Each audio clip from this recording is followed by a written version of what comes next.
আজকে আমি নিজের কণ্ঠে একটা গজল বলবো। কার কেমন লাগলো অবশ্যই কমেন্টে জানাবেন।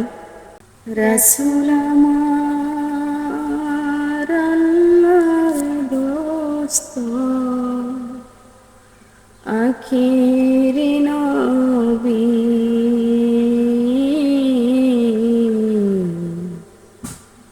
আমরা যে তার আদরের উম্মত, উম্মতে করলাম কি যে রাসূলের জন্যে আমরা দুনিয়াতে এসেছি,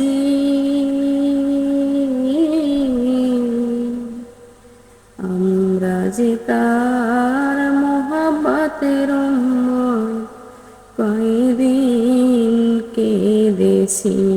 আমি জানি আমার গজলটা সুন্দর হয়নি, কারণ আমার 3 দিন ধরে জ্বর, আমার কণ্ঠ বয়ে গেছে, গলাটার অনেক সমস্যা। ভুল হলে ক্ষমা করে দিবেন, কেমন হলো সেটাও জানাবেন।